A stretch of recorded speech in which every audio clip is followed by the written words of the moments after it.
こんにちは、テリーです。こんばんは、ゆっくりです。ご視聴ありがとうございます。ありがとね。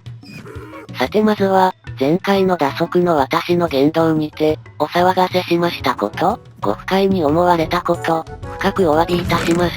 詳しい経緯や判断根拠、後の判断について、動画末尾に3ページの文章にまとめさせていただきました。5秒ごとに切り替わります。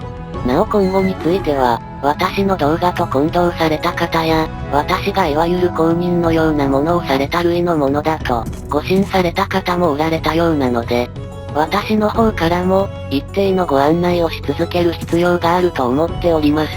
あと、連載が止まってご心配おかけしたことをお詫びいたします。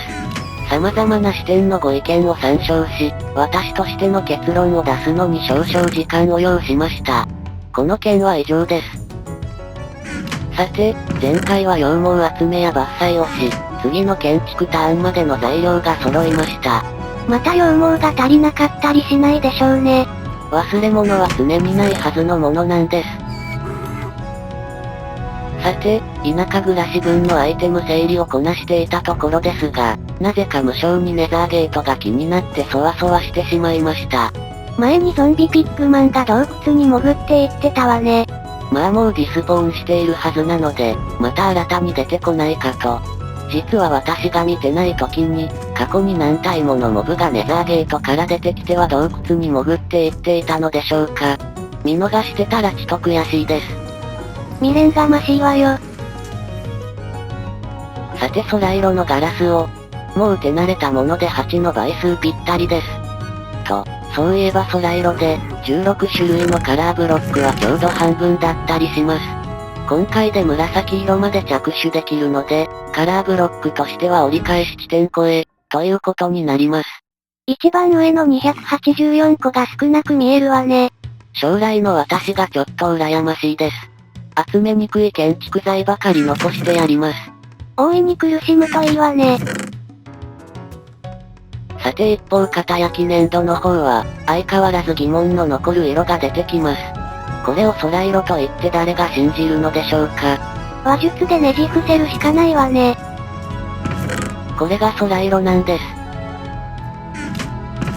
というわけで、次は赤サガンの準備です。滑らかなと模様付きのレシピは、一夜漬けで頭に叩き込んだに等しいので、忘れないうちに作らねばなりません。もし忘れたら次の収録で覚え直しになるので大変です。ところてん方式だものね。なお先の話ですが、100層までに用するカラーブロック以外の建築材は残り2つです。エンダーマンに持っていかれない、集めやすい中では、1つは赤サガンで確定。そしてもう1つはもともと予定では石炭鉱石にするつもりでしたが、例の言い間違いの件の反省から、黒曜石にすることにしました。無論ダイヤブロックごとビーコン持参でジエンドに乗り込みます。ハイリスクハイリターンというわけね。そして、もうこれでレシピを忘れて大丈夫になりました。というか実際、プレイ後はレシピの記憶が残ってなかったです。ところてんでさえ何か覚えてから忘れるのに。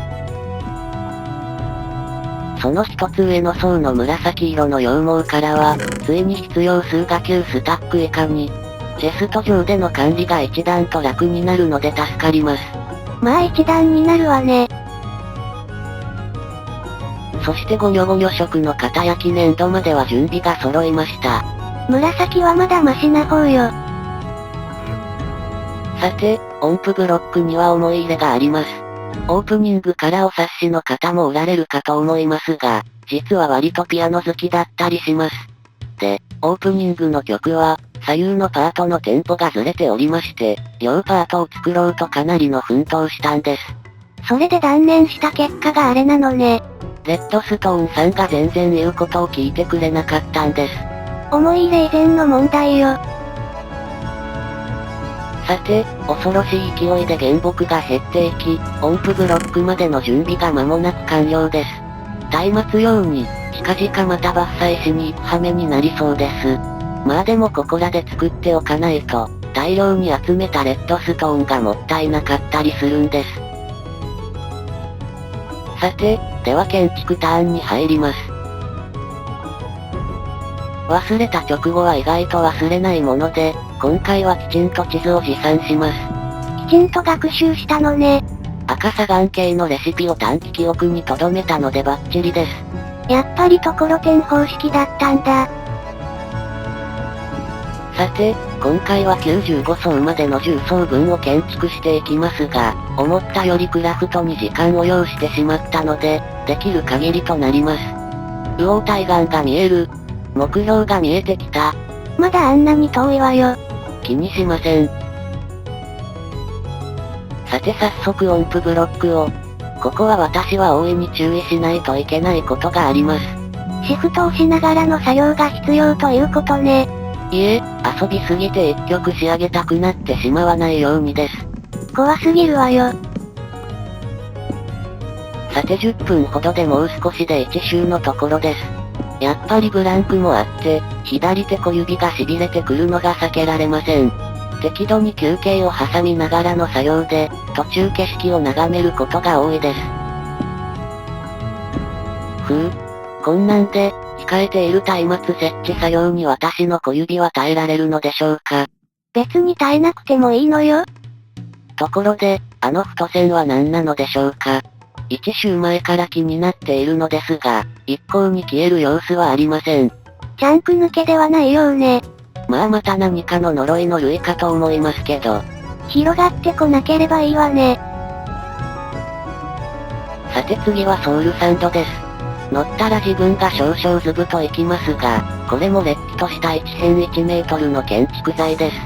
サンドという割には自由落下をしない、砂にあるマジキブロックですが、Google 先生によると魂の砂ですので、まあある意味納得です。なぜその単語レベルで Google 先生に頼る必要があるのよ。もちろん知ってましたが、万が一のケアレスミスを防いで性格を期すためです。下の層からでも対岸が見えるんですよね。なんで前に対岸が見えなかったんだろう。で、今回のプレイでソウルサンドで、新たに気づいたことが3つあります。1つ目は、実は絵柄に3つの顔が描かれていたこと。まあ見えなくはないわね。これは、単に私がそう見えるだけなのでしょうか。で、2つ目は、記憶封印の呪いがかけられていたことです。この時点まで、高速積み込みは、左と下を同時に押しながら進める記憶が封印されておりました。それソウルサンドのせいなんだ。そして3つ目、次の空色の羊毛の層を積み込み始めた時のことです。これは魚という感じです。乗ったら世界が暗くなるとは、今まで知らなかったってことは、過去のプレイ経験の中で、通常世界の外でソウルサンドに乗ったことが一度もなかった、ということですよね。きちんと生き見たことがなかったからでしょ。なおこのソウルサンドの謎に触れてしまったためか、過去のプレイ経験からはほぼなかったことが生じました。おっと、リアルで誰か来たようです。それソウルサンドと関係あったの？関係なくてよかったです。さて、次は空色ガラスの下準備です。もう結構、高所の恐怖感が抜けておりまして、抜けてるだけに左手小指の力も抜けそうで怖かったです。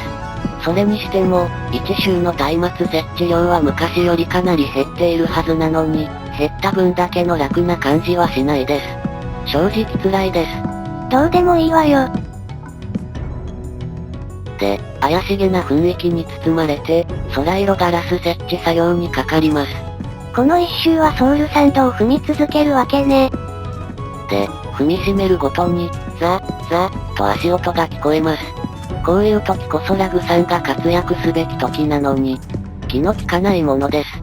訪れがあれば完璧だったわね。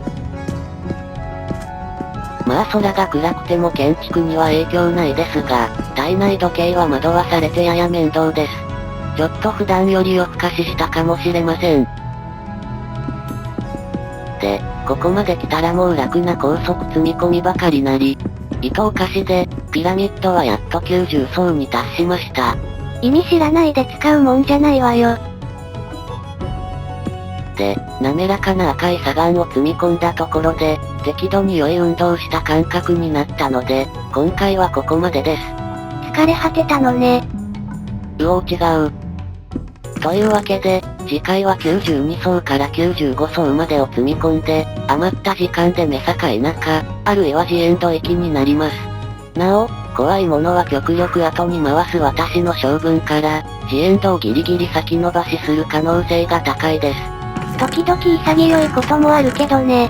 では、次回も頑張っていきます。それではまたね。バイバイ。